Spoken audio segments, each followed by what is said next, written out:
There's no feeling more intense than starting over.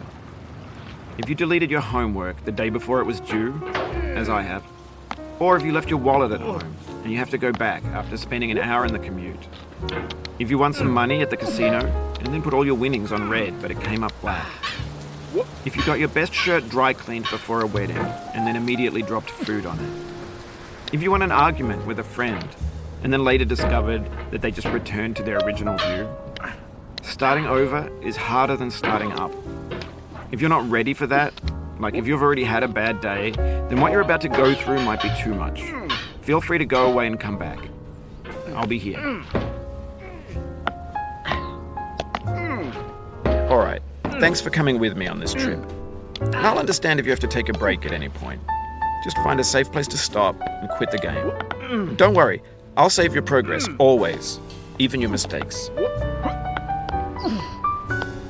This game is a homage to a free game that came out in 2002, titled Sexy Hiking.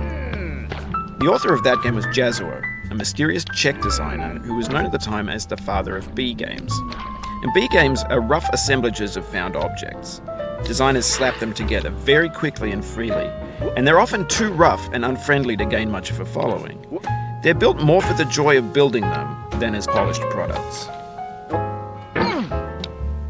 In a certain way, Sexy Hiking is the perfect embodiment of a B game. It's built almost entirely out of found and recycled parts, and it's one of the most unusual and unfriendly games of its time. In it, your task is simply to drag yourself up a mountain with a hammer. And that act of climbing, in the digital world or in real life, has certain essential properties that give the game its flavor. No amount of forward progress is guaranteed. Some cliffs are too sheer or too slippery. And the player is constantly, unremittingly in danger of falling and losing everything. Anyway, when you start Sexy Hiking, you're standing next to this dead tree that blocks the way to the entire rest of the game.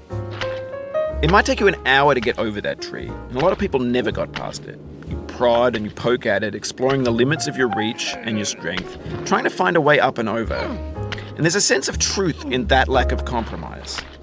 Most obstacles in video game worlds are fake. You can be completely confident in your ability to get through them once you have the correct method or the correct equipment or just by spending enough time.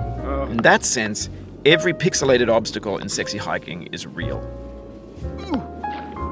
The obstacles in Sexy Hiking are unyielding, and that makes the game uniquely frustrating. But I'm not sure Jazuo intended to make a frustrating game.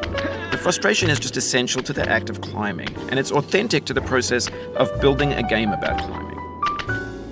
A funny thing happened to me as I was building this mountain.